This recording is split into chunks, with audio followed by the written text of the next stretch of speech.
capítulo 18, a partir do verso 1, eu vou ler aqui na minha tradução, que é a NVT, pode estar diferente da sua, mas acompanhe comigo, por favor.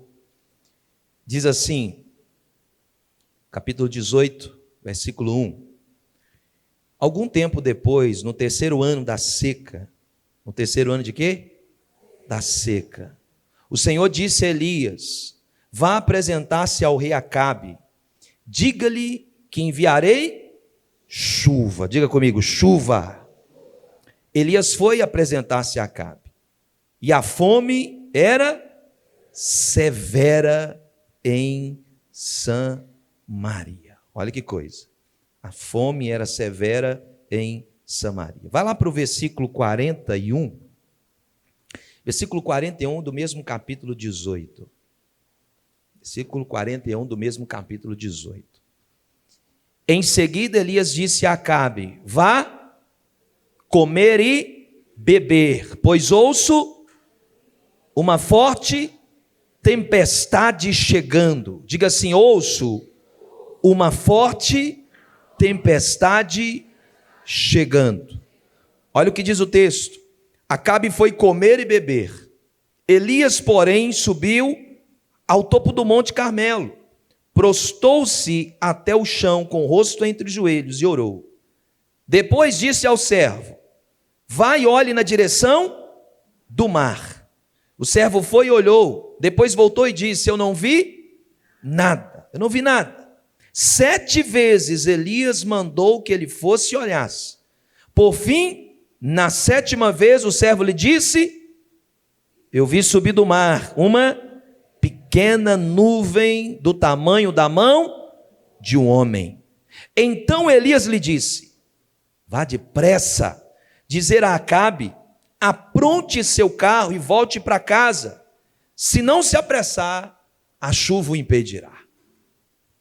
Em pouco tempo, o céu ficou escuro com nuvens. Um vento forte trouxe uma grande tempestade, e Acabe partiu em sua carruagem a toda velocidade para Jezreel. Então o Senhor concedeu força extraordinária a Elias. Ele prendeu a capa no cinto e correu à frente do carro de Acabe até a entrada de Jezreel. Eu quero falar nessa noite sobre o seguinte tema: a crise traz oportunidades. Vamos repetir juntos? 1, 2, 3. A crise traz oportunidades. Diga para quem está do seu lado: a crise traz oportunidades. Ninguém gosta de enfrentar crise. Ninguém. Mas a crise gera oportunidades para a nossa vida. Eu estava estudando essa palavra, eu estava analisando. A CNN Brasil publicou dia 27/8/2024, ano passado, uma matéria falando sobre os impactos da seca, dizendo com afirmativa de ser a pior seca da história nos últimos 44 anos de história. Eles então entenderam que o ano passado foi a pior seca até então. Segundo eles fizeram essa análise, segundo o CEMADEM é o Centro Nacional de Monitoramento e Alerta de Desastres Nacionais. O que isso tem a ver? Sabe, a seca ela pode causar consequências gravíssimas, sim ou não? Pode causar consequências gravíssimas. Como no caso do contexto que nós lemos aqui agora. Vá comigo para o capítulo 18, verso 2. Olha o que a expressão que surge no texto vai dizer: que a fome ela era severa em Samaria. Por que a fome era severa? Qual o motivo que levou a ter fome severa? Por causa da seca. Ora, se não tinha seca, não tinha... Se estava seco, não tinha chuva. Se não tinha chuva, os agricultores não tinham como plantar nada. Porque a terra estava seca, a terra não produzia, por causa da sequidão. E o povo, então, estava sofrendo aquelas consequências. Mas a questão aqui não é tratar da meteorologia de Samaria. O que Deus está dizendo para nós é que Ele revela coisas espirituais através de coisas naturais. Irmãos, nós temos que ficar assim atentos, sabe, alertas com as coisas que acontecem no mundo natural, porque Deus está querendo nos revelar coisas espirituais através de coisas naturais. Nós temos que tentar discernir o que está acontecendo no Brasil, o que está acontecendo no mundo, porque Deus está querendo nos dizer algo. Sabe, Deus, Ele fala do tempo comum para dizer a Israel que eles estavam ficando secos na espiritualidade. Deus quer falar de uma seca, não da seca que acontece aqui, no contexto, na cidade, mas Deus quer falar de uma seca que está acontecendo na vida do povo. Você vai ver que do capítulo 18 ao capítulo 19, há um contexto, ou há no meio de tudo isso que está acontecendo da seca, o que Elias faz? Elias desafia os profetas de Baal e de Azera. Olha a seca espiritual na nação. Ele leva o povo para o monte. E ali ele desafia, porque o povo estava se corrompendo. O povo estava adorando outros deuses. O povo havia abandonado o Senhor. Seca espiritual. Sabe, mais triste, irmão, preste atenção. Pior que a terra seca é um coração seco. Pior que a terra seca, pior que a nossa terra, a terra de Governador Valadares está seca, é o nosso coração está seco diante de Deus. É nós não temos mais sensibilidade ao Espírito. É nós não temos mais sensibilidade a Deus. Então, pior que a terra seca é um coração seco. Mas veja bem, mais triste que um rio que seca são os olhos de alguém que não derrama mais lágrimas na presença de Deus. Alguém que já não é mais quebrantado. Pior do que o rio secar aqui, ó, é nós secarmos as nossas lágrimas. É nós já não termos mais quebrantamento diante de Deus. Isso é triste demais. E quando que tudo isso começou? Vá comigo lá para o capítulo 17. Capítulo 17, verso número 2. Capítulo 17, verso número 2. Diz assim: quando Elias profetiza, tudo isso começou através de uma profecia. Diz assim: então, certo como vive o Senhor, o Deus de Israel, a quem sirvo, não haverá orvalho. O que é orvalho? Orvalho, naquele período, era como se fosse uma geada, né? Então, não haverá orvalho e nem chuva durante os próximos anos. Olha o que Elias está profetizando.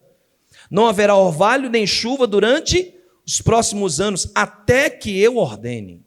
Olha, que peso, palavra. Não haverá orvalho nem chuva durante os próximos anos, até que eu ordene. Capítulo 17, versos 2. Sabe, as palavras de Elias, ela estava carregada, ela trazia um peso espiritual. É como se Deus estivesse dizendo: não é a terra que governa o céu, mas o céu que governa a terra. Deus está usando o profeta para mostrar para nós que não é a terra que vai governar o céu, mas é o céu que está dizendo para a terra o que vai acontecer.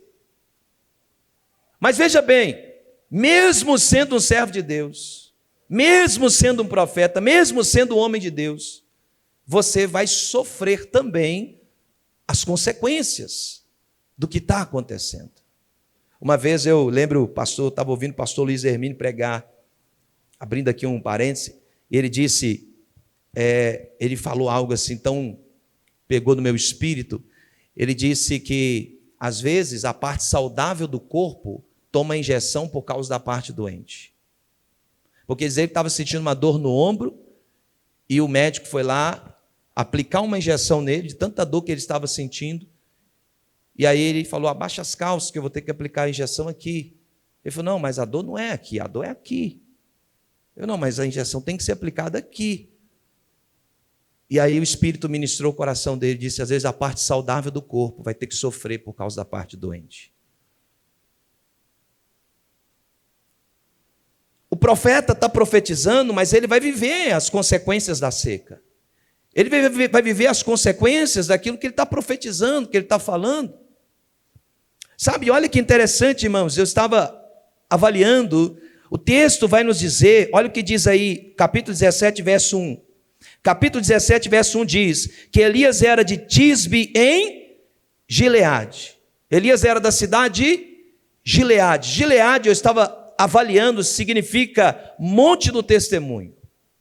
Deus tira Elias de Gileade e Deus leva Elias para Samaria. Samaria significa, no hebraico, torre de vigia. Primeiro, deixa eu te falar isso. Primeiro, Deus mexe na sua geografia. Deus mexe na nossa geografia. Sabe, às vezes Deus muda você de país ou de cidade. Mas às vezes Deus muda você de amizades, de lugares. Deus muda você de profissão, de conceitos ou paradigmas antigos. Deus vai mudar a sua geografia. Se você deseja viver o profético da parte de Deus, o sobrenatural, Deus muitas vezes vai mexer na sua geografia. Muitas vezes Deus vai fazer isso. Então, Deus, Ele faz o que Ele sabe que tem que fazer. Às vezes vai ser desconfortável para nós a forma como Deus vai fazer, mas Ele faz o que Ele tem que ser feito. É desconfortável. Não é ruim quando a gente muda de cidade, sim ou não? Quem já passou por isso? Você fez toda amizade, aquele negócio todo, aí você tem que mudar. Ah, quando a gente era criança, sofria demais. Fazia aquele monte de amigos, depois, meu Deus, vou começar do zero. Agora diga para essa pessoa que está do seu lado, todo crescimento traz desconforto. Diga para ele, se você não quer crescer, então fique no comodismo. Todo crescimento gera desconforto. Eu já falei isso aqui, quando você vai para a academia, não é o tempo que você fica lá dentro. Porque se você fizer um treino de 30 minutos, intenso, valeu mais do que quem ficou 1h30. Porque como que a gente ganha músculo? Aqui tem personal aí. A gente ganha músculo quando a gente quebra a fibra. Tem que sentir dor.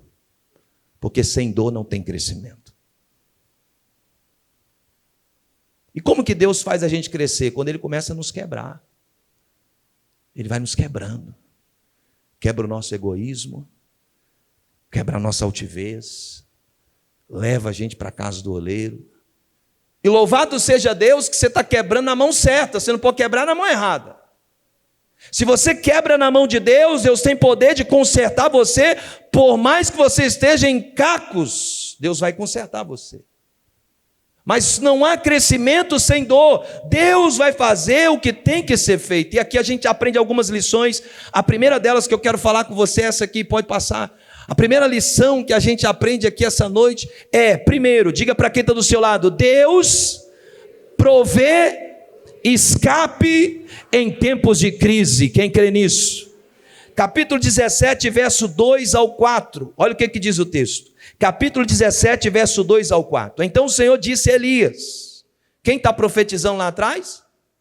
Elias profetizou, não foi? Não haverá chuva até que eu ordene. Mas olha o que o Senhor faz. Deus diz a Elias, vá para o leste e esconda-se junto ao riacho de Querite, que fica ao leste do rio Jordão. Beba a água do riacho e coma o que os corvos lhe trouxerem, pois eu dei ordem para levar alimento até você. Aleluia, aleluia. Meu irmão, preste atenção nisso. Você entendeu aqui? Olha o que o Espírito ministrou meu espírito. O que faz as pessoas errarem o lugar não é a falta de caminho, porque caminho a gente tem muitos. Não é a falta de caminho que faz a gente errar o lugar, mas sim a falta de direção. Falta de direção faz você errar o caminho. Pastor, o que tem a ver esse contexto? O texto está dizendo que Deus está dando uma direção para o profeta. Deus está dizendo para Elias, olha como que Deus é específico, vá para o leste, esconda-se junto ao riacho de Querite, que fica ao leste, Deus está dando assim, algo muito preciso, fica ao leste do rio Jordão, beba a água do riacho. Deus está dizendo, lá vai ter água suficiente para você beber. Tem seca na terra, mas Deus está dizendo, tem uma direção para a sua vida. Tem uma direção para você. Vá para lá, de lá você vai beber água. E lá também você vai ser alimentado pelos corvos. Sabe, você não erra um alvo porque tem outro do outro lado. Você erra o alvo, irmãos, por falta de pontaria. O que Deus está dizendo para nós essa noite?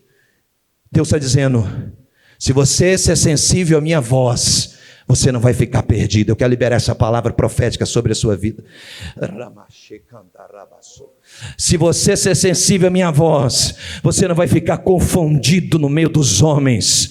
Deus vai te dar uma direção específica para onde você tem que ir, aonde você tem que vestir, quando você tem que tirar o pé, quando você tem que colocar o pé, quando você tem que ir, quando você tem que recuar. Eu quero liberar uma palavra sobre essa casa nessa noite. O Espírito de Deus está dizendo para nós, afine os seus ouvidos, pois eu estou dando uma direção específica para você nesse ano de 2025. Irmão, preste atenção, Acabe era o rei da nação, mas Acabe não sabia o que fazer. Acabe não sabia o que fazer, muito menos o povo está perdido. Enquanto muitos estavam com ouvidos cerrados para ouvir a Deus, Deus encontra um homem chamado Elias com os ouvidos abertos. Eu quero declarar uma palavra sobre a sua vida. Enquanto muitos estão com ouvidos cerrados, fechados para ouvir a Deus, Deus está abrindo os seus ouvidos, te trazendo sensibilidade para você ouvir a voz dele. Nos próximos passos, nos próximos passos que você está entendendo que o Espírito de Deus está dizendo para a sua vida. Agora, como que a gente gerencia essa crise? Tem uma crise. Como que a gente vai gerenciar ela? Primeiro, através do texto bíblico, o que a gente aprende? A gente gerencia essa crise através de uma instrução que nasce no temor. Irmãos, a obediência, ela anda de mãos dadas com o temor. A obediência anda de mãos dadas com o temor. A gente precisa ter temor a Deus e ser obediente ao que Deus está dizendo. Porque só obedece quem teme. Quem não teme não obedece. Os filhos de Eli são o exemplo disso. Olha o que os filhos de Eli fizeram: profanaram o templo. E acharam que tudo estava bem. Até que um dia morreram numa guerra. Permitiram que a arca fosse roubada. Por quê? Faltou temor. Olha o que diz o texto diz que Elias fez o que o Senhor ordenou. Sabe o que é isso? Temor. Será que nós temos feito o que Deus está ordenando, o que Deus está falando conosco? Ou será que a gente está andando pela a nossa cabeça, o que a gente pensa? Olha o que o salmista disse, irmão. Olha esse versículo, irmão. Salmo 25, verso 12, guarde isso. Salmo 25, verso número 12. Olha o que o salmista disse. Quem é o homem que teme o Senhor? Ele faz uma pergunta. Quem é o homem que teme ao Senhor? Quem aqui nessa noite teme ao Senhor? Aí ele responde, quem teme ao Senhor, olha aqui, quem teme ao Senhor, o Senhor vai instruir ele no caminho que deve seguir. Pegou ou não? Pegou ou não? Deus está dizendo para você, se você me teme, vai estar todo mundo perdido aí, eu vou te direcionar, eu vou te dar o caminho, eu vou te instruir para onde você deve. Deus está instruindo o profeta Elias. Sabe o que Deus ministrou meu coração? Deus não fala com o rei da nação, mas fala com o profeta da nação. Sabe, porque mais importante que o título ou o cargo que a gente carrega é viver uma vida que agrade a Deus. Mais importante do que ser um rei é você ter uma vida que agrade a Deus. Então, como gerenciar isso? Através do texto bíblico. Uma instrução que vai nascer através do temor. Tema a Deus. Quer ser bem sucedido? Tema a Deus. Tema ao Senhor. Segundo, como que a gente gerencia isso? O escape, irmão, ele vai vir através de coisas improváveis. Eu quero liberar essa palavra aqui. Deus vai usar coisas improváveis esses dias, esses anos, esses meses para a sua vida. Você pode dar um glória a Deus aí? Pastor, me prova isso. 1 Reis capítulo 17, verso 5. 1 Reis capítulo 17, verso 5. Espera aí. O rio é improvável? Não, porque o rio já está lá. Agora, sabe o que é improvável? Primeira coisa que é improvável no texto: os corvos. Por quê? Eu não sei se você sabe, corvo só come comida podre, só come carne podre. Corvo não se alimenta de carne saudável. Sabe? Deus vai usar aquilo que não é para confundir quem é. Ah, você não pegou. Deus vai usar aquilo que não é para confundir aquilo, meu irmão, que muitas vezes parece que é. Elias foi alimentado por aves do céu, por corvos. A própria ave vai contradizer sua natureza, porque ela está subjugada à voz do Criador. Deus está dando uma ordem, olha que loucura, um corvo, dizendo para ele: pega carne saudável, e leva para um homem que está lá no Ribeiro de Querite, no lugar tal, deixa para ele a carne lá. Deus está dizendo para você: eu vou levantar coisas improváveis, eu vou levantar coisas improváveis na sua vida. Quem aqui está entendendo o que o Espírito está dizendo? Eu vou levantar coisas improváveis na sua vida, e você vai ver o que vai acontecer na sua história. Olha o que diz o Salmo, vamos para a Bíblia. Salmo de número 19, verso de número 3. Salmo 19, verso 3.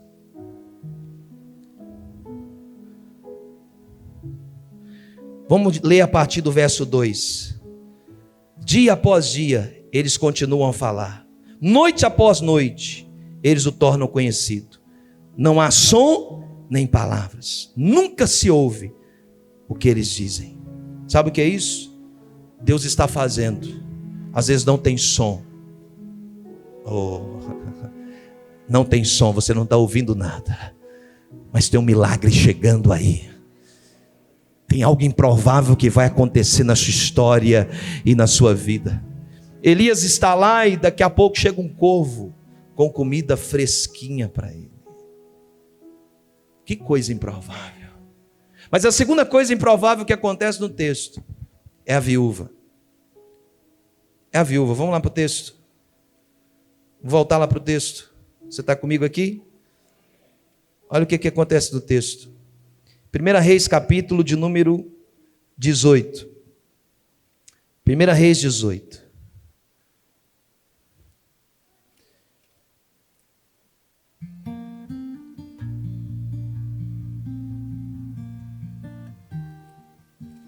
Primeira Reis 17, melhor dizendo. 1 Reis 17, verso 8. Então o Senhor disse a Elias: vá morar em Sarepta, perto da cidade de Sidom. Dei ordem a uma viúva que mora ali para lhe dar alimento. Seca, irmão, presta atenção. Viúva, não tinha marido.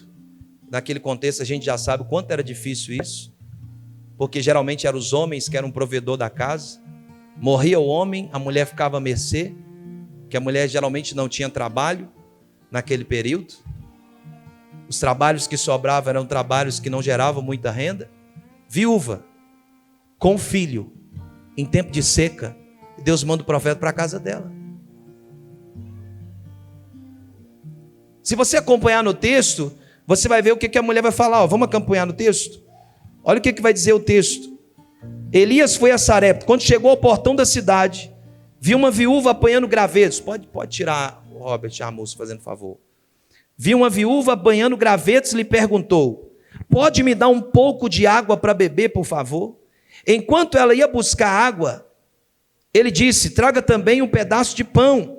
Mas ela respondeu: tão certo como vive o Senhor seu Deus, eu não tenho o quê? Eu não tenho o quê? Um pedaço sequer de pão em casa. Vocês estão comigo aqui? Não tenho pedaço sequer de pão em casa, eu tenho apenas um punhado de farinha que restou numa vasilha e um pouco de azeite no fundo do jarro. Eu estava apanhando alguns gravetos para preparar essa última refeição, e depois meu filho e eu vamos morrer. Olha para onde Deus manda ele. Olha para onde Deus conduz aquele homem. Pastor, o que isso tem a ver? Às vezes Deus vai te empurrar para lugares que não é para você ser servido, mas é para você servir. Deus vai te colocar em ambientes que é para você mostrar a glória de Deus e o poder de Deus. Aquela viúva já tinha feito um plano, o plano dela era um plano de morte. Ela mesma declarou no texto, estava apanhando alguns gravetos para preparar essa última refeição e depois eu e meu filho morreremos. Eu quero declarar aqui nessa noite que o Espírito de Deus vai mudar quadros e situações através de uma palavra profética, através de alguém. Eu quero liberar uma palavra aqui essa noite. Deus vai direcionar você para ativar a vida de alguém. Deus vai direcionar você para ativar o ministério de alguém. Deus vai levantar você e colocar você em lugares para que você seja a voz de Deus naquele lugar e trazer expectativa na vida de quem já pensou, é o último dia, é a última refeição, não tem mais jeito. Então você dizendo, tem sim, porque a partir de agora Deus vai liberar uma palavra profética sobre a sua casa. Você está aqui essa noite, você pode dar um glória ao nome de Jesus. Sabe, Deus muda a geografia de Elias para abençoar a vida de uma mulher. Às vezes Deus vai mudar a sua geografia, às vezes um pneu que vai furar para parar, para você abençoar alguém. Às vezes é uma rota que sem querer você se perdeu, mas é para abençoar alguém. Sabe, em um contexto de morte, Deus está gerando vida. Em um contexto de morte, Deus está gerando vida. Em um contexto onde não tem mais perspectiva nenhuma, Deus está dizendo, tem perspectiva sim, porque Deus levanta um homem para liberar uma palavra. Oh meu Deus, Deus quer levantar você com uma palavra rema, sobrenatural e poderosa. Talvez alguém passava gritando e dizia, mulher, é isso mesmo, é a última refeição. Mas Deus trouxe um homem naquele dia e disse, não filha, não é sua última refeição e nem é o seu último dia. Deus ainda tem mais para fazer na sua casa. Eu quero que você libere uma palavra para 2, para 3 aqui nessa noite, dizendo, Deus ainda tem mais para fazer na sua vida, Deus tem mais para fazer na sua casa, Deus tem mais para fazer através de você. E o profeta libera uma palavra no capítulo 17, no verso 14. Olha o que ele diz, capítulo 17, verso 14. Sempre haverá farinha na vasilha ou na panela e azeite no jarro até o dia em que o Senhor enviar chuva. Pastor, o que é isso? Deixa eu te explicar. Deus está dizendo, não precisa vir a chuva primeiro, Deus vai te manter em tempo de escassez. Ah, meu Deus do céu. Não. As finanças do país não precisam melhorar, não. Deus está dizendo para você, é agora que eu vou te sustentar, é agora que eu vou prover sobre a sua vida. Não é quando melhorar o mercado, não. É para que você saiba que eu não dependo de mercado. É para que você saiba que eu não dependo da moeda do país. É para que você saiba que quando eu tenho o que fazer, eu movo os céus e a terra para abençoar. Não vai faltar farinha na panela e nem azeite na sua botija. Meu Deus. Sabe, não existe escassez para quem experimenta a provisão dos céus. Não existe escassez para quem experimenta a provisão dos céus.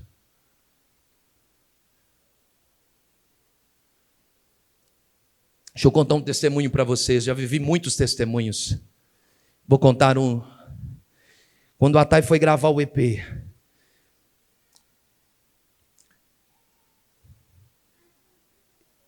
e aí, nós recebemos alguns valores. E um dia ela disse, amor, Deus falou comigo para liberar uma semente na vida de uma pessoa. Era quase meia-noite, irmão. Eu falei, e essa hora agora? Tem que ir lá agora? Ela falou, agora, não pode passar de hoje. Mas já é quase meia-noite.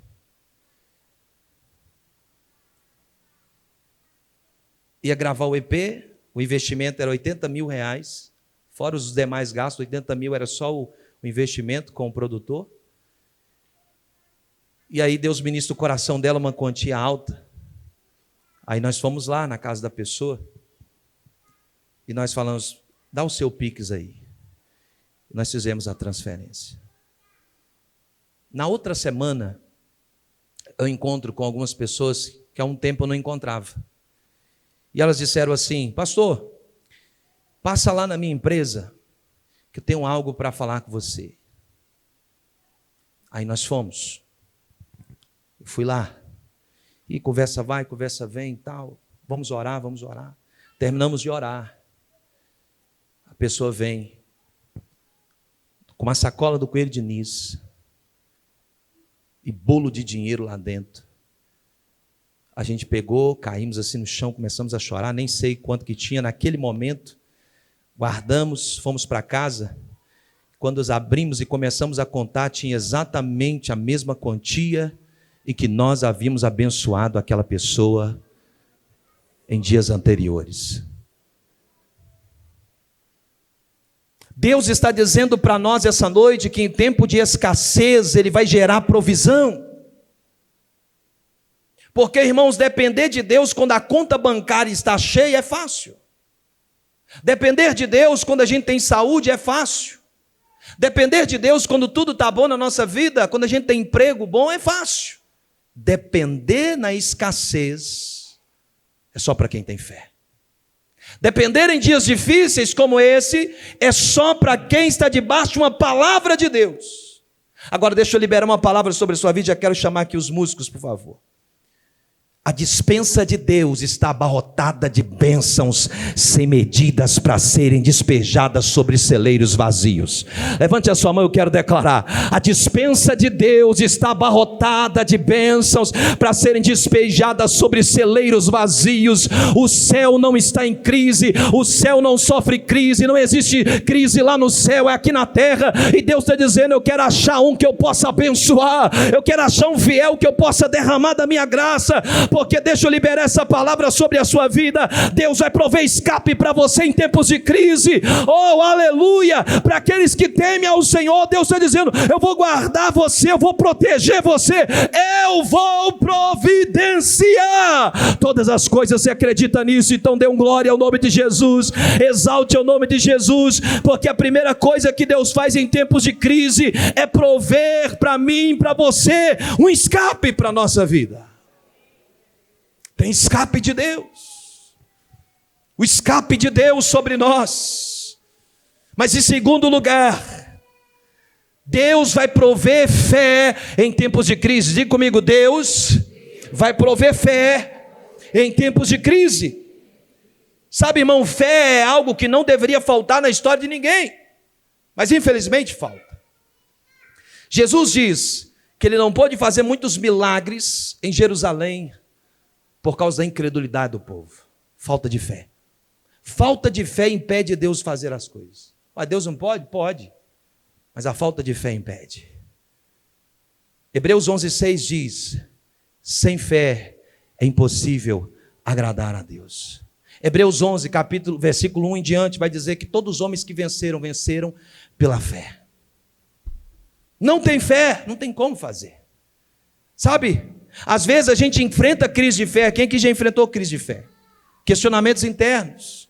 Como, por exemplo, aonde Deus está nesse momento? Será que Deus não está vendo a minha luta?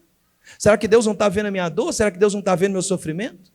Será que Deus não está vendo que eu só tenho um pouco de farinha aqui na panela? Lógico que Ele está vendo. E Ele vai prover. Só que a gente não pode permitir que a dúvida assuma o lugar da fé.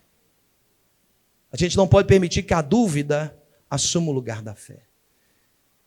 Sabe, via de regra, crises existenciais giram em torno das nossas vidas, porque confrontam diretamente a nossa fé em Deus. É importante a gente frisar a fé em Deus, por quê? Porque tem gente que tem fé em si mesmo. Aí eu confio no meu potencial. É o positivismo da época que nós estamos. Vá para frente do espelho, acredite em você. Não, irmãos, acredite em Deus, porque você não é nada. Você é um pobre coitado, miserável, que a qualquer momento, qualquer bactériazinha, por menor que seja, derruba você. Você depende da graça de Deus para estar de pé. Você depende do favor dele para estar de pé. O apóstolo Paulo disse isso: ó miserável homem que sou, quem me livrará do corpo dessa morte? Pessoas que têm fé em si mesmo, pessoas que têm fé na sua capacidade. Não, eu sou capaz, eu faço, eu pego. Pessoas que têm fé no seu intelecto, eu sou inteligente. Sabe, irmãos, Deus fez um rei se tornar um animal, porque confiava tanto em si mesmo. Pessoas que têm fé nas suas finanças. Eu confio, sou um homem poderoso. Isso é perigoso demais. Fé em si mesmo, fé nas suas coisas. A nossa fé tem que estar no Senhor. Agora, toda crise vai ser acompanhada de uma solução. Repita comigo: toda crise vem acompanhada de solução. Quem se lembra daquele camarada que faz assim, ó? Quem se lembra? Se lembra? Tá aí, gente, no Instagram. Ele ficou milionário. Só fazendo isso aqui, ó. Milionário, ele tá milionário. Se ele sentar hoje, deitar e falar, não preciso trabalhar mais na minha vida, ele tá milionário. Aí ele deu uma entrevista. Presta atenção. Ele deu uma entrevista. O cara perguntou: de onde você tirou isso? Ele disse: a pandemia veio. Presta atenção. A pandemia é uma crise. A pandemia veio. Me mandaram embora do meu trabalho. Perdeu o emprego. Aí ele foi para a internet. E no meio da crise gerou uma oportunidade. E a oportunidade que foi gerada fez com que o camarada hoje se tornasse um milionário. Só fazendo isso aqui. Tem um ditado que diz assim: enquanto alguns choram, outros vendem lenço. Porque não é a situação que deve mudar você, você muda a situação. Pegou ou não? Ei, a situação não deve mudar você, você deve mudar a situação. Porque a questão não está onde você está, está em como você está olhando aonde você está. Enquanto estão dizendo: ah, meu Deus, e agora? Enquanto muitos estavam: e agora o que eu vou fazer? Um camarada estava lá vasculhando e mexendo daqui para lá, e encontrou uma oportunidade na crise. Meu irmão, se alguém que não serve a Jesus está encontrando oportunidade na crise, muito mais quem serve a Jesus Cristo, por favor, Deus está dizendo para você: abra os seus olhos e veja, o milagre está aí diante da sua face.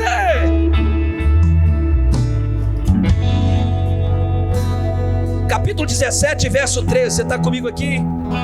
Capítulo 17, verso 13. Olha o que Elias diz.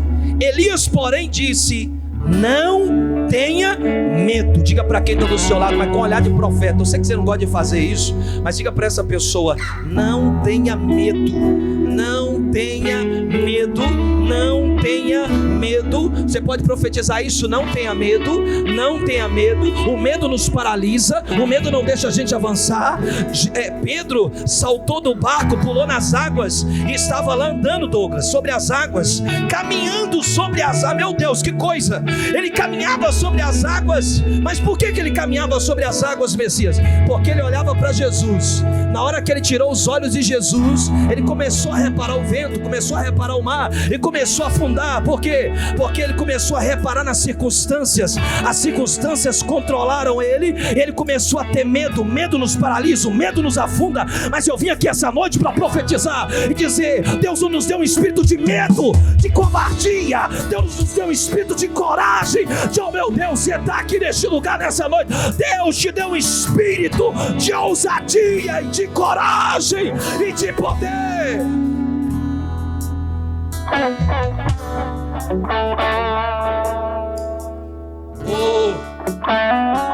O medo impede a gente de avançar. O medo impede a gente de investir. O medo impede a gente de fazer planos. O medo cria monstros em nós que não existem. A primeira palavra que Deus traz através do profeta Elias é: não tenha medo. Dizendo para ela: não tenha medo. Deus está te dando um espírito, uma unção de ousadia, de poder, de graça. Deus está te dando uma unção de ousadia, de autoridade. Meu Deus, coloque a mão sobre a sua cabeça e comece a ministrar sobre mim. Essa uma unção de ousadia, de autoridade, de poder. Eu não aceito o medo na minha vida. O medo não vai me controlar. O medo não vai controlar minha mente. O medo não vai controlar minhas finanças. O medo não vai controlar o meu intelecto. O medo não vai controlar o meu emocional. Eu assumo agora aquilo que Deus colocou sobre mim. mim, eu não terei medo. Deus me deu um espírito de ousadia, de coragem, de autoridade. Se levante aqui nessa noite os profetas, as profetisas, os homens e mulheres de Deus, que vão marchar na presença dele e que não vão ter medo do inimigo, não vão ter medo das afrontas do diabo, mas Deus vai dizer: levanta-te. Aleluia. O sentimento revelou a causa. Qual que é a causa? O medo. Sabe, primeiro Elias trata com a causa com palavras de afirmação contra a escassez. Capítulo 17, verso 14. Olha, a mulher está com medo, não está? Está com medo. Aí vem Elias e diz assim: sempre haverá farinha na vasilha, sempre, sempre, sempre, sempre haverá. Ele está tratando contra a escassez, o medo. Preste atenção nisso. Lá em casa a Thay me dá palavras de afirmação, eu dou palavras de afirmação para ela, eu dou palavras de, mesmo que a Thalita não entenda, eu dou palavras de afirmação para minha filha. Eu digo: não, vai conseguir, vai romper, vai avançar, vamos para frente, em nome de Jesus. E aí você vê alguém da sua casa destruído, você traz uma palavra que mata essa pessoa, coloca ela para cima e diga: nós vamos romper, nós vamos avançar, nós seremos a melhor família da face dessa terra, nós vamos romper, nós vamos ganhar almas para Jesus. Oh meu Deus, oh Espírito, levante a sua mão por um minuto aí e comece a dar glória. Deus está gerando na sua vida autoridade aqui nessa noite. Deus está gerando poder sobre a sua mente, sobre o seu coração. Meu Deus, eu estou sentindo que dias de glória virão. Ai, irmão, eu estou numa expectativa celestial. Sabe, a gente deve ter convicção do que nós estamos fazendo antes de fazer. É por isso que você não pode andar pela revelação do outro, pela palavra do o profeta me falou isso. Esses dias eu estava sentado com um rapaz e ele me diz: pastor, me dê conselhos, porque eu penso em ser pastor, mas assim eu preciso de conselhos, porque na multidão dos conselhos a sabedoria. E eu disse para ele: a primeira coisa que você tem que fazer é ter uma convicção interna. Porque no dia que você entrar numa crise, que acontece com todo pastor, com todo líder, acontece isso, você tem uma convicção interna. Eu não me movi porque a profeta fulano de tal falou, eu não me movi porque o profeta Joaquim disse, eu me movi porque Deus falou que dentro de mim, naquele dia, dentro do meu quarto, Ele falou, meu chão, Ele falou comigo. Aí se você se move pela palavra do outro, vem a crise. Aí você diz: mas será que é mesmo? Porque você não tem uma palavra. Quem não tem uma palavra fica procurando a palavra na boca de alguém.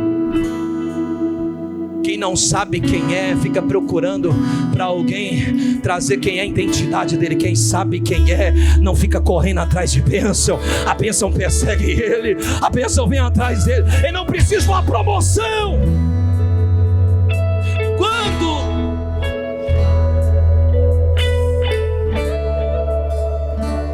Quando nós ficamos sem saber o que ia acontecer antes de começar a pastorear essa igreja, eu recebi não 1, nem 2, nem 3, nem 4 convites. No dia anterior eu já estava recebendo, no dia depois eu já estava recebendo convite. Pastor, vem pastorear, pastor, aqui, ora a Deus, vê se é de Deus.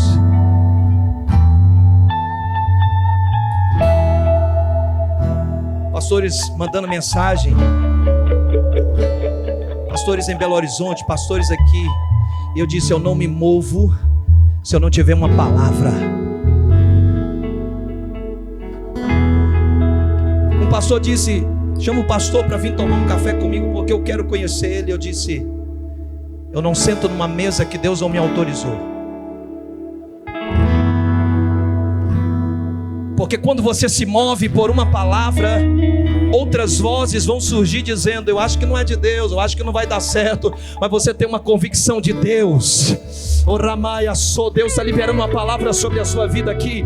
E quando Ele falar, você vai mudar de cidade, você não vai ter sombra de dúvida. Você vai mudar de país, você não vai ter sombra de dúvida. Agora eu vou te mover para lá, eu vou te mover para cá. Você não vai ter sombra de dúvida, porque você tem uma palavra de Deus na sua vida. Eu quero liberar que toda dúvida sobre a sua mente está sendo dissipada pela verdade de Deus sobre a sua vida nessa noite.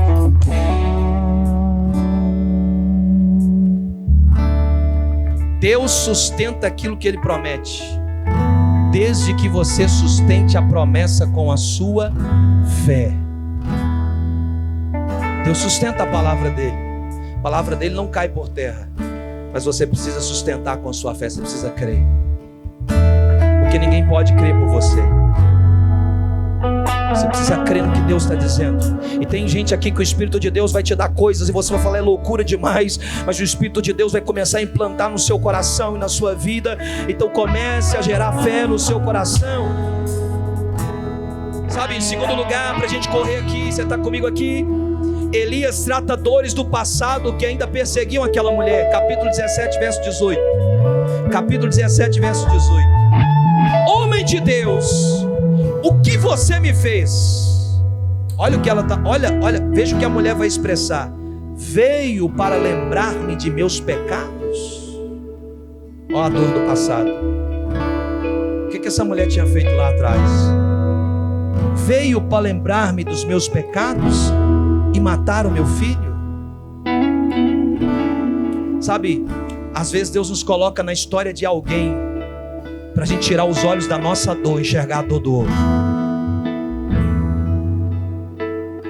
Deus está dizendo para você: tem gente mais ferida que você.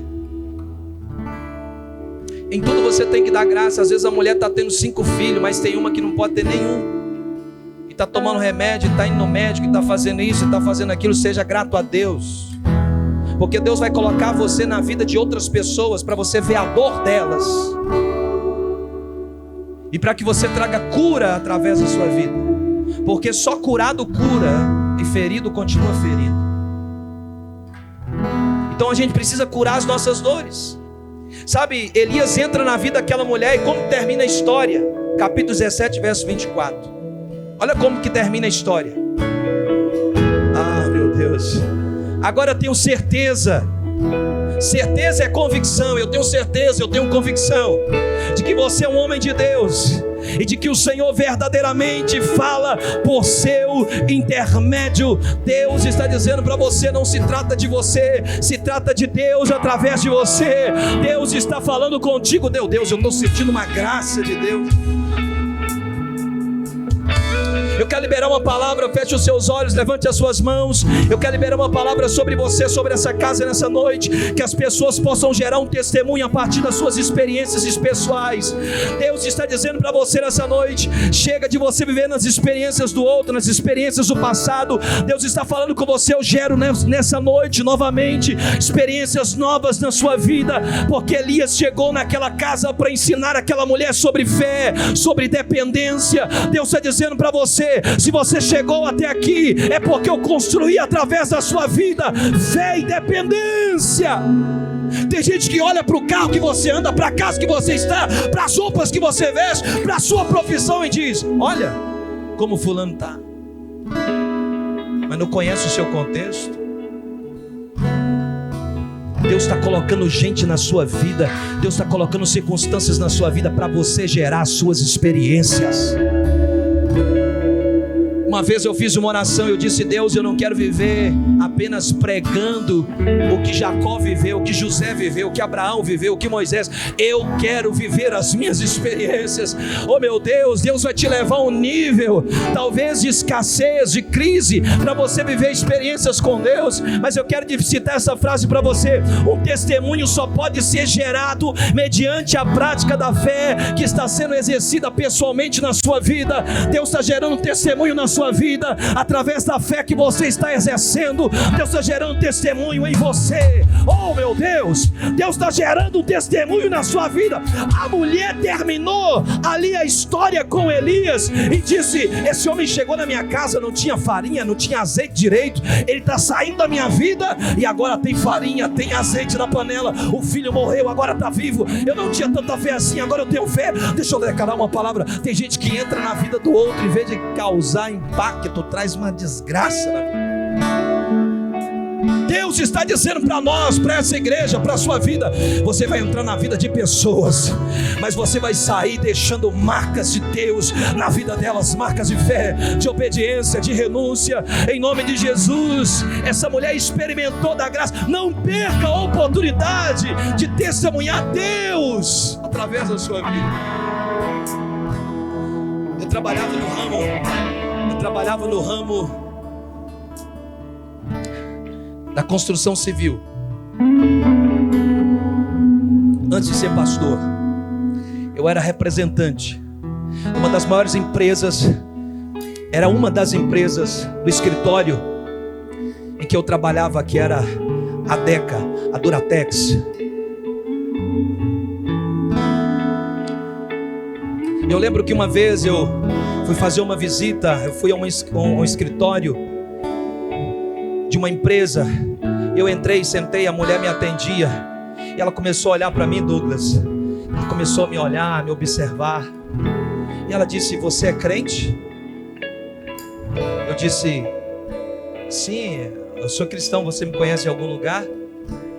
Ela disse: não, é porque quando eu olhei aqui para você, eu vi uma luz que está sobre você. Aí ela terminou a fala. Aí eu encontrei com um amigo que a conhecia, e esse amigo disse assim: rapaz, aquele pessoal, eles são espíritas. Deus comunicou a alguém que nem servo dele é, que eu era servo dele. Deus está dizendo para nós e para você nessa noite: eu vou comunicar até o ímpio se for preciso, eu vou mexer até com o ímpio, até com quem não é. Oh meu Deus. Oh, você está entendendo o que Deus está dizendo? Eu estou mexendo em situações que são improváveis por causa dos meus servos. Irmão, deixa eu liberar uma palavra sobre você. O Egito foi abençoado por causa de José. A Babilônia foi abençoada por causa de um Daniel. A Pérsia foi abençoada por causa de uma Esther. Não se trata do lugar, se trata de quem ocupa o lugar. O servo de Deus traz consigo as bênçãos de Deus, porque a bênção de Deus não está sobre lugares, mas está sobre pessoas. Pessoas abençoadas abençoam lugares. Eu quero declarar sobre a sua vida. É por isso que você chega numa empresa, num lugar, e daqui a pouco até o ímpio começa a olhar para você e falar: não tem como mandar ele embora.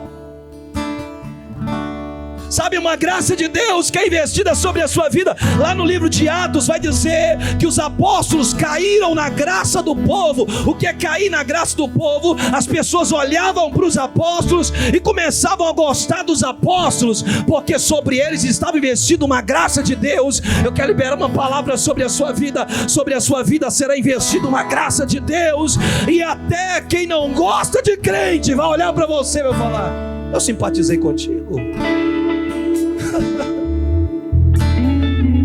Eu simpatizei com você. Mas em terceiro e último lugar, você está aqui comigo?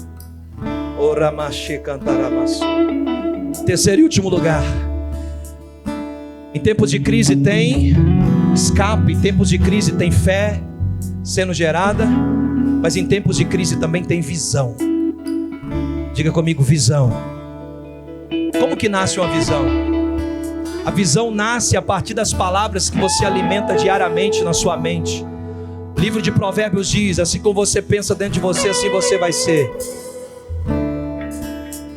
Se você pensa: o Senhor vai me dar vitória porque o Senhor é comigo, você vai receber a vitória.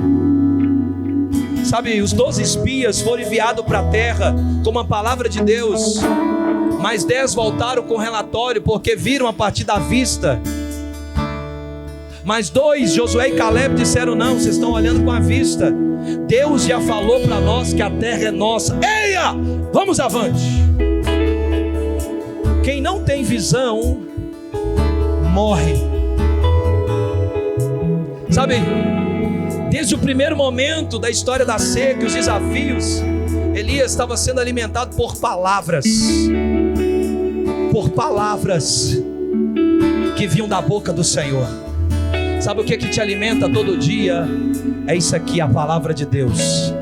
Entra para o teu quarto, lê 2, 3, 4, 5 versículos, 1 capítulo, 2 capítulos todo dia. Ora todo dia, porque, meu irmão, não tem cristão nessa terra que lê a palavra dele, que ora, que busca o Senhor, que é vencido pelas circunstâncias. Não, porque lâmpada para os meus pés e luz para o meu caminho é a tua palavra. Sabe o que é isso? Deus está dizendo: eu te darei direção. Vai ter um monte de gente batendo cabeça por aí, e Deus está dizendo: tu não ficarás perdido, eu darei uma direção para a sua vida. Elias estava sendo alimentado por palavras. Deus alimentou o espírito de Elias antes de alimentar a carne de Elias. Deus não quer alimentar sua carne sem antes alimentar o seu espírito. Porque se... Preste atenção, Douglas, me ajuda a pregar. Jesus fez a sua primeira multiplicação dos pães e dos peixes. Só que antes de multiplicar pães e peixes, o que é que Jesus disse que ele era? O pão da vida. Antes de Jesus matar a fome do povo, Jesus matou o que estava aqui dentro. Porque toda vez que ele saciar uma fome física, uma necessidade física, sem alimentar a necessidade espiritual, você volta para as coisas carnais, para as coisas físicas. Mas quando você está saciado aqui dentro, pode até faltar roupa, pode até perder o emprego, pode até ser acometido de uma enfermidade, mas aqui dentro você está alimentado. Eu sei que o meu Redentor vive, e por fim ele se levantará. Eu olho para os montes, de onde virá o socorro? O socorro vem dele, que fez os céus e a terra. Você está comigo aqui essa noite? Oh, você está comigo aqui essa noite? Eu queria que você desse um glória a Deus a cara do inimigo, para dizer: eu estou aqui, ainda estou aqui. Deus está abrindo a sua visão. Eu quero terminar. Mas como que a visão é construída? Diga comigo: a visão é construída por aquilo que você ouve. Após 3 anos de crise, quantos anos? 3 anos, capítulo 18, verso 1. Capítulo 18, verso 1. Após 3 anos, o problema da nossa geração é que ela não sabe esperar. Irmãos, tudo passa pelo tempo da espera. Tem que saber esperar. O salmista disse no Salmo de número 40: esperei com paciência. Tem gente que espera, mas não é paciente para esperar. Então olha o que diz o texto: vá apresentar-se ao rei Acabe, diga-lhe que enviarei chuva.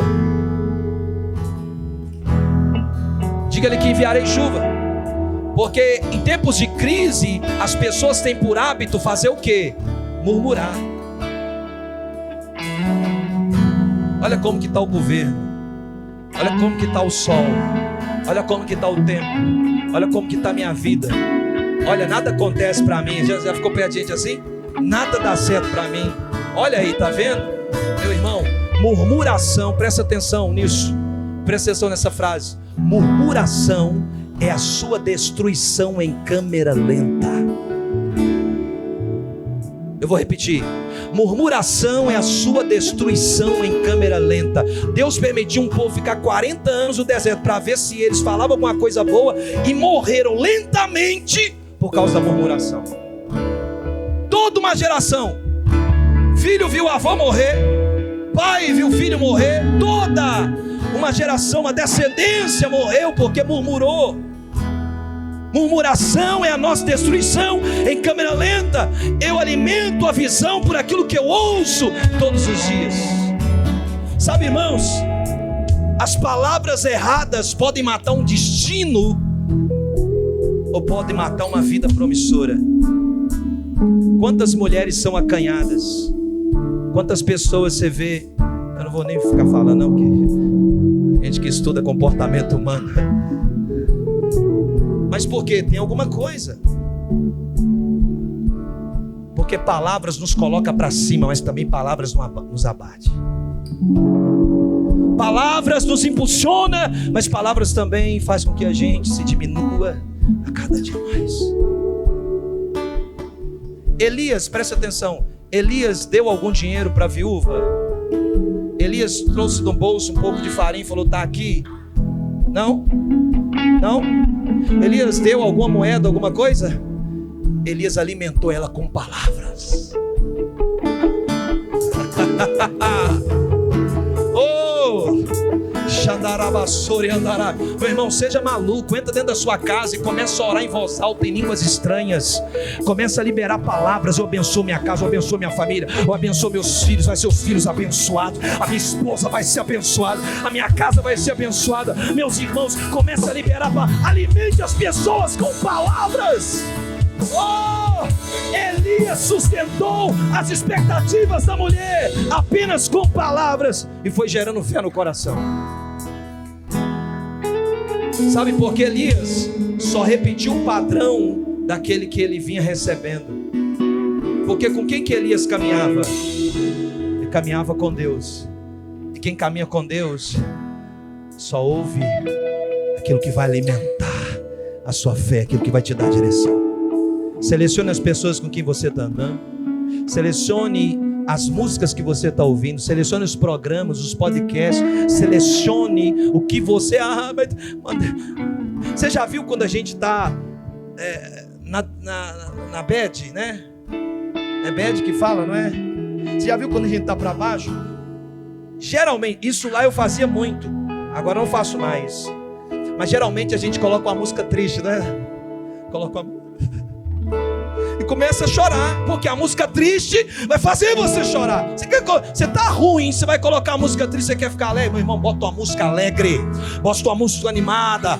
Vamos pra cima, vai dar certo, Deus tá conosco, vambora, nós vamos vencer. O maridão tá pra baixo, você chega lá, minha irmã, bota uma música animada, levanta aquele homem, vamos pra cima, vamos, Deus é conosco, vambora, Deus vai fazer. Agora se você ficar...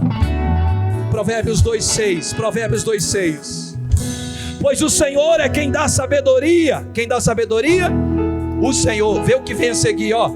Da sua boca procedem conhecimento e discernimento.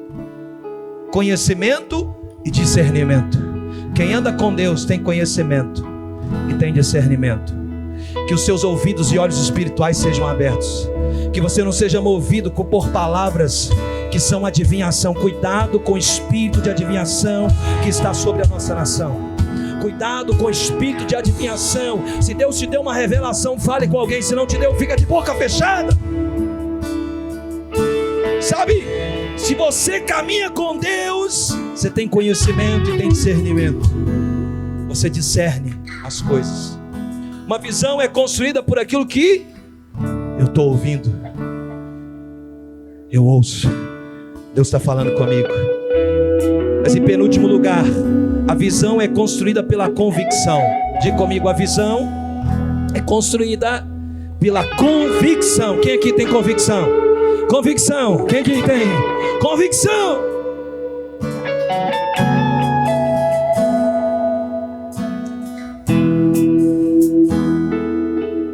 Irmãos, presta atenção. Deus está falando com pessoas aqui essa noite. Às vezes Deus vai te dar algo para você investir, para você fazer, e vai vir alguém, a voz na sua mente vai dizer: eu acho que isso vai dar certo. Não. Convicção. Olha o que Deus diz, capítulo 18, verso 41. Vá comer e beber, pois ouço uma forte tempestade chegando. Vá comer e beber, porque eu ouço uma forte tempestade. Agora veja bem, estava chovendo? Tinha tempestade? Não, tanto que o cara vai lá olhar e fala: só estou vendo uma nuvenzinha lá fraquinha. Isso para mim não dá em nada. Só que tinha convicção. Por quê? Tinha discernimento. Quando o garoto veio, o moço veio e disse assim: eu já vejo uma nuvem do tamanho. O menino não entendeu nada, mas Elias diz: é a resposta.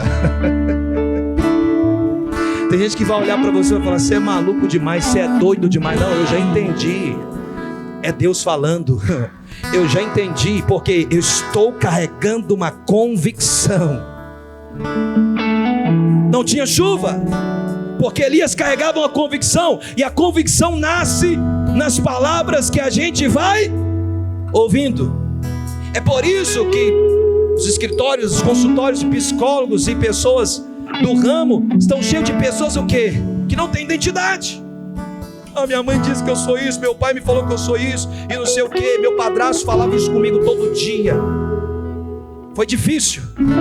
Você é burro, você é isso, você não vai dar em nada. Eu nunca vou te dar dinheiro. Se você tem que trabalhar para conquistar suas coisas. Com 10 anos eu estava trabalhando. Mas em Cristo Jesus um dia eu falei: eu não sou nada do que eu ouvi lá atrás. Eu sou o que Deus falou comigo. Eu sou o que Deus tem falado comigo. E a partir daí eu quebrei isso na minha vida e disse: agora eu não sou mais isso. Porque uma convicção, nós não nos movemos pela... Levante a tua mão, eu quero declarar: eu não vou me mover, nem me mover, e nem você vai se mover por aquilo que os pais falaram por falta de sabedoria. Pessoas que amaldiçoaram a nossa vida, porque infelizmente receberam isso, e eles reproduziram isso. Mas nós seremos modelados, formados pela palavra de Deus na nossa vida. E pela palavra a gente olha e diz: eu tudo posso naquele que me fortalece. Eu tudo posso naquele que me fortalece. O Senhor está conosco. Com o Senhor eu salto muralhas. Com o Senhor eu sou mais que ele. Meu Deus, quem está entendendo essa palavra? Com o Senhor você pode dar glória ao nome de Jesus. Fica de pé.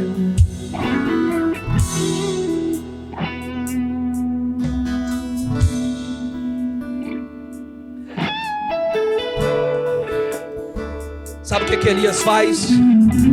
Elias sobe para o Monte Carmelo. Elias está em um ambiente, Fábio, onde ele se coloca uma proporção para visualizar mais fácil o que Deus vai fazer. Diga para quem está do seu lado: sai de lugares que limitam a sua visão. Deixe pessoas para lá que estão limitando a sua visão. Caminhe com aquilo que Deus está colocando na sua vida. Ninguém ficou insistindo com os 10 espias dizendo: continua conosco. Porque eu tenho que acreditar no que Deus está falando. Eu tenho que acreditar no que Ele está dizendo. Saia de rodas que limitam a sua visão. Meu irmão, comece a andar com pessoas que vão estimular a sua fé. Comece a andar com pessoas que vão estimular a sua vida, que vão fazer você crescer. 7 vezes Elias mandou o moço olhar na direção do mar. Capítulo 18, verso 44. Quantas vezes? 7. 7 na Bíblia carrega o significado de perfeição, de completude, de algo que está fechado. Presta atenção nisso, irmão. Deus trabalhou quantos dias? Quantos? 6. E no 7º descansou. Completou um ciclo. 7 significa completou o ciclo. Na 7ª vez ele vai, ele diz: eu vejo uma nuvem do tamanho da mão de um homem. 7 significa completou um ciclo. Eu poderia te citar vários. Quantas voltas o povo deu na muralha? E depois deu mais quantas? Completou um ciclo.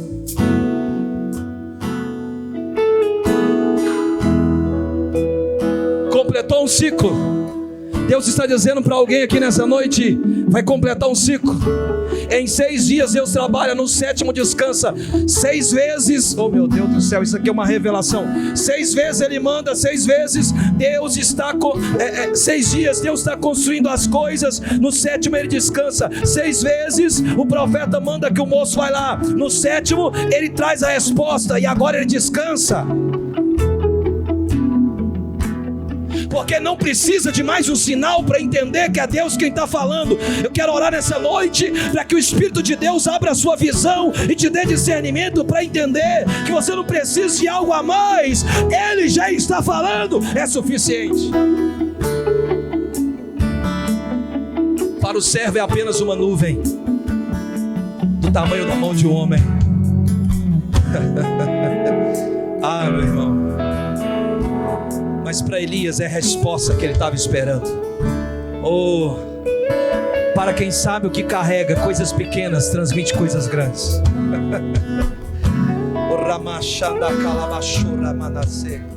Elias já sabia, aquele é o sinal do prenúncio de uma grande chuva. É o sinal do prenúncio de uma grande chuva. Uma grande chuva virá sobre terra seca da nossa vida, da nossa alma, do nosso coração. E para finalizar, querido, a visão coloca você na frente. Preste atenção, irmão. Acabe sabia o que estava acontecendo. Ele era o rei, mas ele não tinha visão. Mas Elias comunica a Acabe, porque Elias está tendo a visão. E olha o que ele diz aqui, ó. Porque a visão, diga para quem está do seu lado, a visão é a antecipação do futuro. Tem gente com medo da volta de Jesus. Eu não estou com medo, porque eu já sei que no final quem vence é Ele. No final Ele vence. Porque a profecia, a visão é a antecipação daquilo que já aconteceu. O que Elias faz? Elias antecipa o acontecimento para Acabe. Olha o que diz o capítulo 18, verso 44. Vá depressa dizer a Acabe: apronte o seu carro, volte para sua casa. Se você não se apressar, a chuva vai impedir. Mas estava caindo chuva? Tinha chuva caindo, gente? Não. Mas ele teve uma visão.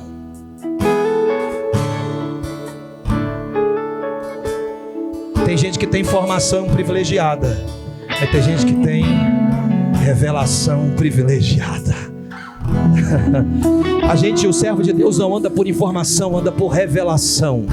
Eu quero liberar uma palavra. Deus vai trazer revelação sobre a sua mente, sobre o seu coração, sobre a sua vida. Eu quero finalizar aqui essa noite. Eu quero terminar aqui, querido, para você, sabe? Quem tem visão, aquilo que você te alimenta vai te matar ou vai te fortalecer, amém? Aquilo que você alimenta vai te matar ou vai te fortalecer, sabe? Vai te inspirar ou vai te expirar, vai te colocar para baixo. Mas eu encerro dizendo para você uma frase e um versículo bíblico. John Kennedy, presidente dos Estados Unidos, ele disse: quando escrito em chinês a palavra crise compõe-se de 2 caracteres. Quando escrito em chinês a palavra crise compõe-se de 2 caracteres. Um representa perigo e o outro representa o quê? Tá aí, ó. Oportunidade. Diga para quem está ao teu lado: Deus está gerando aí nessa crise oportunidade para você crescer. Deus está gerando nessa crise oportunidade para você avançar. Deus está gerando nessa crise oportunidade para você despertar a fé que é você. E eu termino com esse versículo bíblico, 1 Coríntios capítulo 10, verso 13. Pode passar, 1 Coríntios 10, 13. Eu quero finalizar com esse texto. Vamos dizer juntos: 1, 2, 3. Não veio sobre vós tentação senão humana, mas fiel é Deus, que vos não deixará tentar acima do que podeis. Antes, com aprovação, troca aqui, com aprovação dará também o escape, para que possais suportar. Quem pode dar glória ao nome de Jesus Cristo? Eu quero que você pegue na mão de 2 e 3 aí que está do seu lado agora, para a gente finalizar essa noite. Diga para essa pessoa: tá vindo chuva aí. Tá vindo boas notícias. Deus está mexendo na geografia na sua vida. Deus está mexendo na sua crise. E eu queria que você agora começasse a se mover debaixo de uma palavra profética. Feche os seus olhos agora e ore com toda a força que você tiver. Ore com toda a convicção que você estiver. Ore agora nessa noite acreditando, confiando em Deus. Porque se na vida de uma viúva que se entregou ao processo, viveu o sobrenatural, não é diferente na sua vida. Deus está mexendo com você. Deus está mexendo na sua vida. Você só está aqui hoje porque você viveu uma crise e Deus te deu oportunidades para crescer nela. Você só cresceu por causa dessas crises. Não espante a crise, não diga para a crise ir embora, não desfaça da crise. Comece a buscar as oportunidades que serão geradas na sua vida. Eu quero ouvir você orando nessa noite. Eu quero ouvir você gerando nessa noite no seu espírito uma expectativa daquilo que Deus vai fazer sobre você e em você. Enquanto a banda toca aqui, vai. O Narabaia She, Rakantai Arabaçô.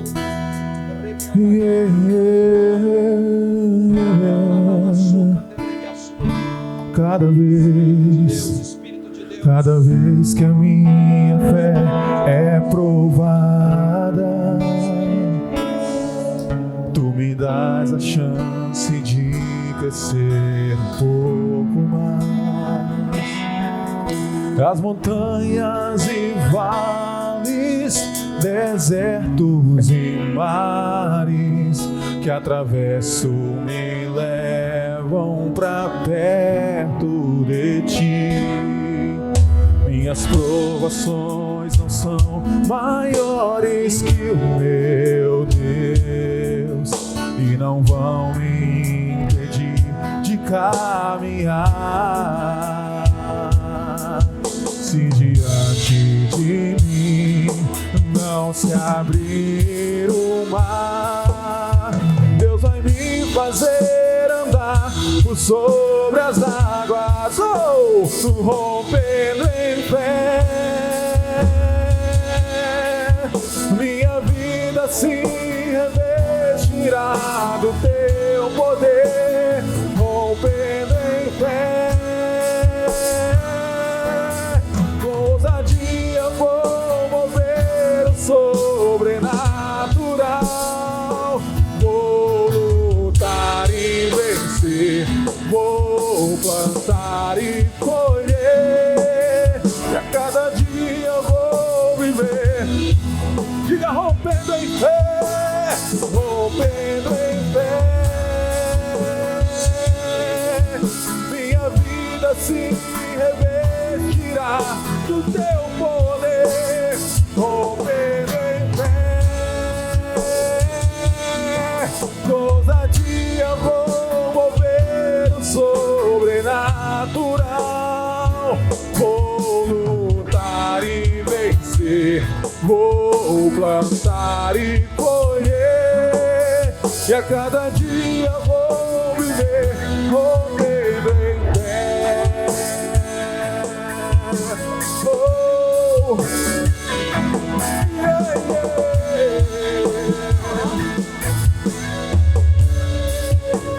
Igreja da Clare. Minhas provações não são maiores, não são maiores não, e não vão me impedir de caminhar.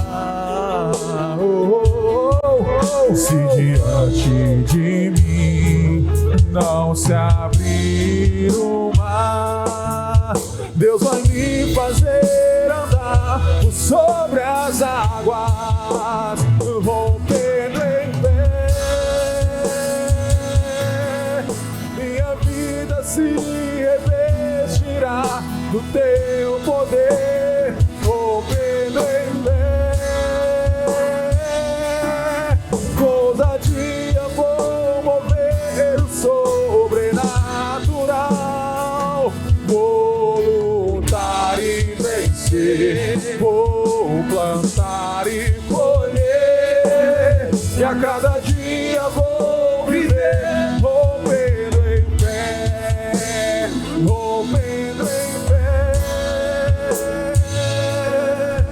Minha vida se revestirá poder, rompendo em fé. Com ousadia vou mover o sobrenatural. Vou lutar e vencer, vou plantar e colher. A cada dia vou viver rompendo em fé. A cada dia vou viver rompendo em fé. E a cada dia vou viver rompendo em fé.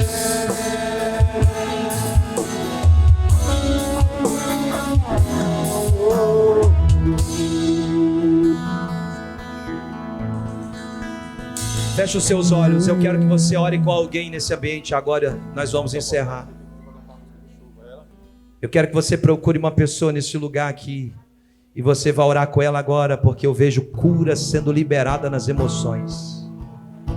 Se alguém tiver que sair, que ir embora por algum motivo, fique à vontade, nós te abençoamos. Mas eu quero terminar agora. Nós vamos finalizar agora. Mas eu queria que você fizesse isso nesse ambiente. Procure alguém agora. Não deixe ninguém agora sozinho. Essa casa é uma casa profética. Eu não quero que vocês venham aqui apenas por vir. Nós estamos sendo treinados. Nós estamos sendo treinados. Então eu queria que você agora fizesse isso. Ore com alguém agora. Espíritos de morte estão sendo lançados, meu Deus. Meu Deus. Espíritos de morte estão sendo quebrados, lançados fora agora. De olhos fechados, ore com alguém, ore com alguém, ore com alguém, ore com alguém. Ore com alguém, ore com alguém, ore com alguém. Começa agora a movimentar os seus lábios. Vamos, vamos, vamos, vamos, vamos. Ore, ore, ore, ore, ore, ore. Ore, ore, ore, ore, ore. Vai chover. Existe uma ação acontecendo agora espiritual nesse lugar agora. Enquanto o louvor está tocando aqui, pode orar, porque eu vejo cadeias sendo quebradas agora. Vai chover, Senhor. Eu estou vendo chuva de Deus caindo sobre terra seca nessa noite. Meu Deus, espírito de suicídio. Espírito de suicídio, sai agora. Racamaia chore andarabás. Meu coração tem anseio de ver tua glória, enchendo a terra como as águas cobrem o mar. De ver se cumprindo na igreja a promessa que diz: aquele que crer obras ainda maiores fará. O muito que nós temos visto não passa de gotas diante daquilo que podes e queres fazer. Ó, faz chover, Senhor, águas que reguem a terra e façam brotar as sementes dos frutos de um avivamento. Ó, faz chover, Senhor, atende o teu povo que clama. Eu sei por ver o teu braço agindo com poder e graça em nossa nação. Ó, faz chover, ó, faz chover, Senhor, águas que reguem a terra e façam brotar as sementes dos frutos de um avivamento.